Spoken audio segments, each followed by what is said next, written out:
अक्सर कह रहे थे। एक मैंने मजमून लिखा था 6 साल पहले, मार्च 2019।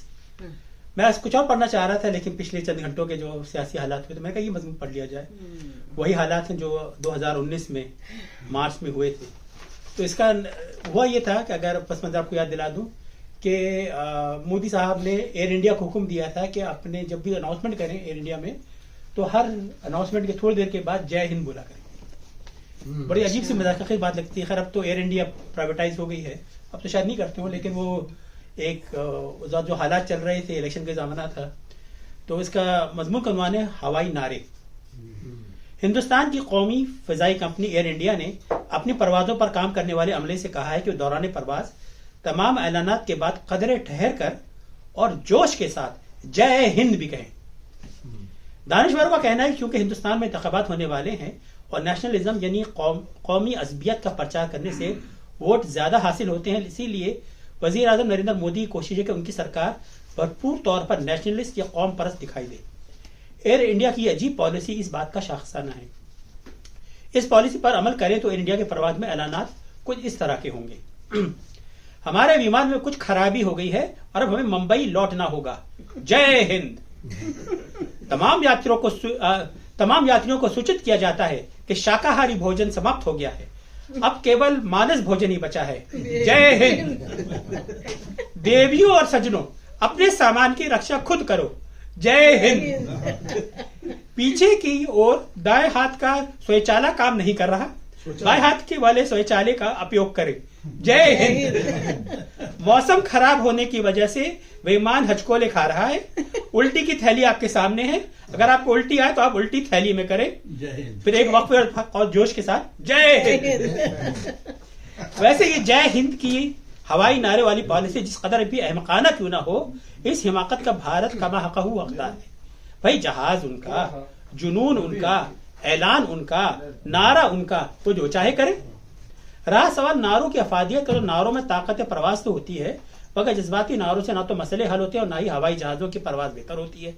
और पाकिस्तान फजाइया के हाथों, ये 5-6 साल पुरानी बात है, और पाकिस्तानी फजाइया के हाथों भारतीय फजाइया की हालिया सुबकी इस बात की दलील है कि कामयाब परवाज अच्छे तैयारों और अफराद की तरबियत से होती है। अगर परवाज में कोताही आई तो इसकी वजह हवाई नारों का अदम इस्तेमाल नहीं। फिर कुछ शेर है, सुनिए जनाब। ये अहवाल इंडिया की एयरफोर्स का ना पूछ, जेट हो के फाइटर हो बहुत हीला साज हैं, उनसे हवा में जंग करें भी तो किस तरह, कमबख्त भागने में हवाई जहाज है। मंदरजे बाला अशार रईस अमरोवी ने सितंबर 65 की जंग में लिखे थे, मगर हस्बे हाल मालूम होते हैं। अभी 6 साल पुराना मजमून है, आपको देखे ना। मुमकिन है कि ये बात मोदी के फहम में ना हो, क्योंकि उस जमाने में मोदी कम उम्र थे और चाय बेचते थे। जमीर और नफरतें बेचने का फन उनकी उम्र के साथ पुख्ता हुआ। उस वक्त चाहे नन्हे मोदी चाय और बिस्किट के धंधे में मुब्तला रहे हों, लेकिन अब बाबा मोदी गुलू और लव के मोजी आरजे में मुब्तला हैं। पाकिस्तान के हाथों हालिया फौजी और फिर सफारती हजीमत उठाने के बावजूद वो ऐसे अफसाने गढ़ रहे हैं जिनसे पाकिस्तान से नफरत और जंग की हौसला अफजाई हो रही है। पाकिस्तान के खिलाफ फौजी कार्रवाई करके जिस तरह हिंदुस्तान में नेशनलिज्म को हवा दी गई है, वो सबके सामने है। सद अफसोस कि इस नौ की नेशनलिज्म का जुज़्वे ला यनफक पाकिस्तान से नफरत है। इज्जत पूरे भारत में एक जंगी जुनून की कैफियत तारी कर दी गई है। वजह तौर पर राहत अंदूरी का ये शेर आजकल जुबान ज़दे आम है। सरहदों पर बहुत तनाव है क्या, कुछ पता तो करो चुनाव है क्या। फिक्र की बात यह कि हिंदुस्तान में अजब पैमाना राइज हो गया है कि अगर हिंदुस्तान से मोहब्बत और वफादारी साबित करनी है तो उसकी शर्त पाकिस्तान से नफरत का इजहार है। ये बात बिल्कुल गैर मंतकी और गैर फितरी है, क्योंकि किसी से मोहब्बत साबित करने के लिए किसी और से नफरत की जरूरत नहीं होती। हुब्बे अली किसी तरह भी बुग़्ज़े माविया का मोहताज नहीं। और यह भी एक हकीकत है कि बुग़्ज़े माविया का ऐलान कर देना कोई हुब्बे अली की दलील नहीं जी। लेकिन इस सोच को तारीख के औराक और हिंदुत्व के नजरियात के तनाजुर में देखें तो ये नफरत पाकिस्तान ही से नहीं बल्कि मुसलमानों के लिए बिलअमूम नजर आती है। मौलाना जफर अली खान ने कभी कांग्रेस पार्टी के बारे में कहा था, गुम्बदे कांग्रेस में आज गूंज रही है ये सदा, नेशनलिस्ट है वही जिद हो जिसे नमाज से। ये तो 100 साल पुरानी वाली कांग्रेस पार्टी थी। आज की भारतीय जनता पार्टी इससे कई हाथ आगे है और इसने जो हिंदुत्व पर मुबनी इंडियन नेशनलिस्ट होने का म्यार रखा है वो मुसलमानों के इस्लाम पर चलने के भी खिलाफ है। गुजरात के मुस्लिम कुछ फसादात के मुजरिम नरेंद्र मोदी के कौल फेल इसी मुस्लिम दुश्मनी का मजहर है। बयां बातिल, अमल जालिम, अनादे मुस्लिम आलम, फसादे राजनीति में है ये मोदी की तदबीरें। क्या बात है, क्या बात है। हिंद के मुसलमान पिछले कई अशरों से इस कमजरफी और मजालिम का डट कर कानूनी और जमहूरी तौर पर बड़ी बहादुरी से मुकाबला कर रहे हैं। इसीलिए बयां बातिल, ये मेरा अपना शेर है, बयां बातिल, अमल जालिम, अनादे मुस्लिम आलम, फसादे राजनीति में है ये मोदी की तदबीरें। फसादे राजनीति, अच्छी इजाफत दी है भाई आपने। हिंदी और अरबी की फिट तो होता है। हिंद के मुसलमान पिछले कई अशरों से कमजरफी और मजालिम का कानूनी और जमहूरी तौर पर बड़ी बहादुरी से मुकाबला कर रहे हैं। इसलिए हिंद की सरकार ने मुसलमानों ने हिंद का नाक में दम कर रखा है, क्योंकि बकौल रईस अमरोही हिंद में कुव्वत बातिल के मुकाबिल होकर इम्तिहान गैरत कौमी के दिए थे हमने। क्यों ना लोग सरे राह लगाएं जूते, वाकई काम भी पिटने के किए थे हमने। हालांकि तारीख बताती है कि 1940 की दहाई में सुभाष चंद्र बोस की आजाद हिंद फौज के एक मुसलमान अफसर आबिद हसन सफरानी की तजवीज पर जय हिंद का कलमा एक गैर मजहबी और लादीनी सलाम यानी सेकुलर ग्रीटिंग के तौर पर अपनाया गया।